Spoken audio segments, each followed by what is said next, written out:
ஆக உலகெங்கிலும் வாழ்ந்து கொண்டிருக்கக்கூடிய நேயர்களுக்கு எனது அன்பார்ந்த வணக்கம். தலைவரின் அன்பார்ந்த வணக்கம்.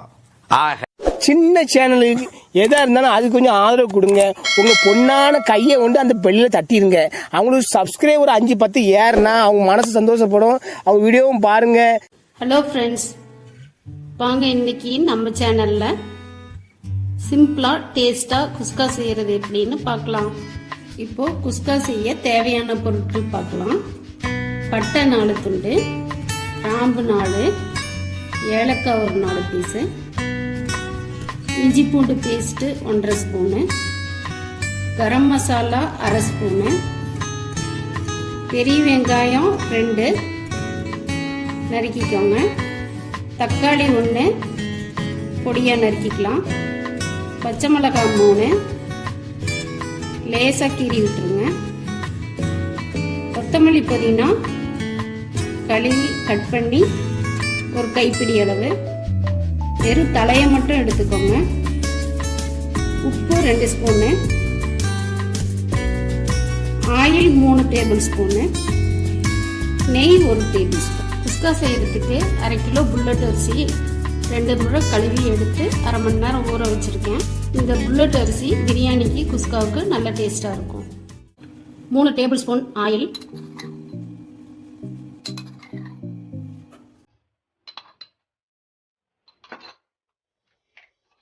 ஒரு டேபிள் ஸ்பூன் ஊற்றிக்கோங்க. இதுவே போதுமானதா இருக்கும், இதுக்கு மேல தேவையில்லை.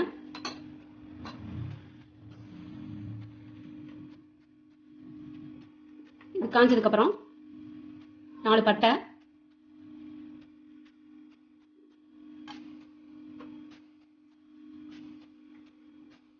4 கிராம்பு,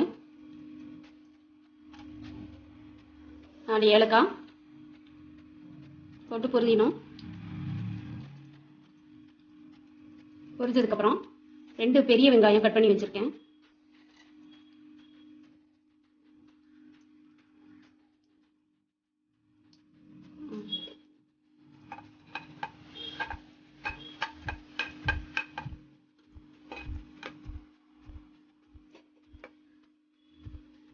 பெரிய வெங்காயம் போட்டு வதக்கி விடுங்க.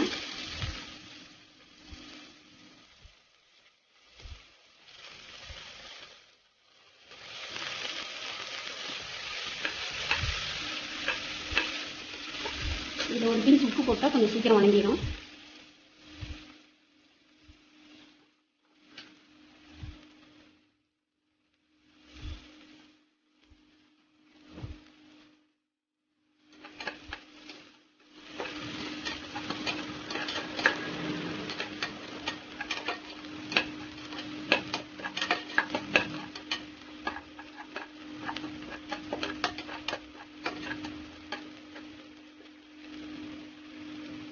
இஞ்சி பூண்டு விழுது 1.5 ஸ்பூன். அடுத்ததான் கரம் மசாலா 1/2 ஸ்பூன்.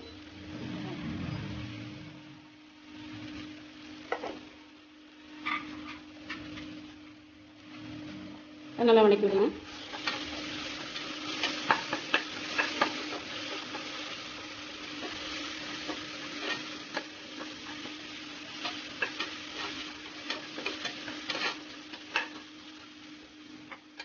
கட் பண்ணி வச்ச ஒரு தக்காளி பொடியாக கட் பண்ணியிருக்கேன், அதை போட்டுக்கலாம்.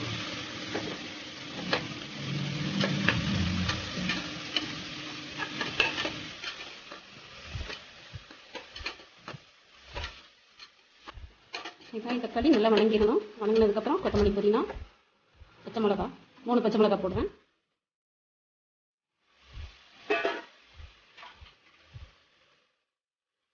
கொத்தமல்லி புதினா ரொம்ப வதக்கக்கூடாது, லைட்டாக வதங்கினா போதும்.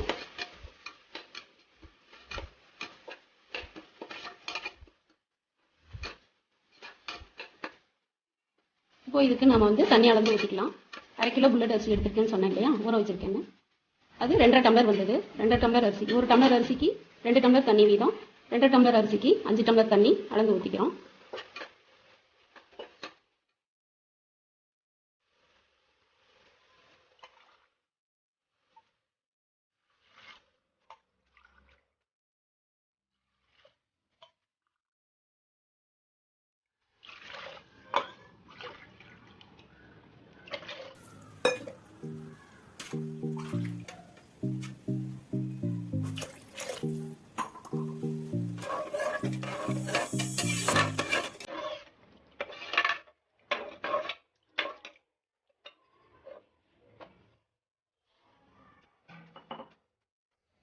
அதுக்கு தேவையான உப்பு போட்டுக்கோங்க.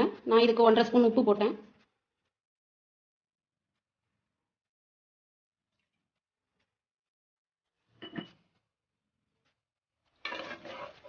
அடுப்பு வேகமாக வச்சு நல்லா கொதிக்க விட்டுருங்க.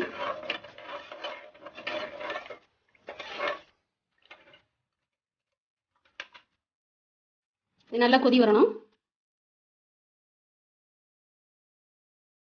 நீங்கள் ஆயில் நெய் அதிகமாக யூஸ் பண்ணுறவங்களா இருந்தால் இன்னொரு டேபிள் ஸ்பூன் நெய் கூட இப்போ சேர்த்துக்கலாம்.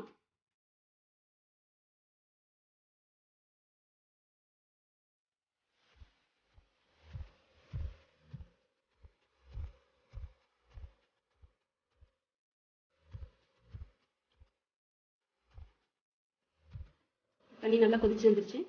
இப்போ நம்ம ஊற வச்ச அரிசியை தண்ணி வடி இதில் போட்டுக்கலாம்.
குக்கர் மூடி விசில் போட்டு 10 to 12 நிமிஷம் சிம்மில் வச்சிடறோம்.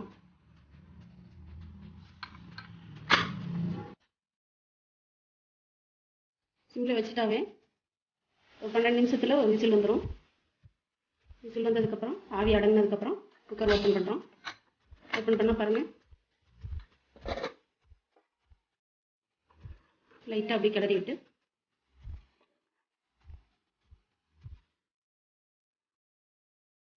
ஒரு 5 நிமிஷம் கழித்து பரிமாறலாம். பாருங்கள், நல்லா உதிரி உதிரியாக வந்துருக்கு பாருங்கள். குழந்தைங்களுக்கும் கொடுக்கலாம். தயிர் பச்சடி வச்சுட்டு சாப்பிடலாம். அது இல்லாமல் இதுக்கு மட்டன் குருமா, சிக்கன் குருமா வச்சு சாப்பிடும்போது இன்னும் டேஸ்டியாக இருக்கும். நான் சிக்கன் குருமா வைக்கிறத பற்றி அடுத்த வீடியோவில் போடுறேன்.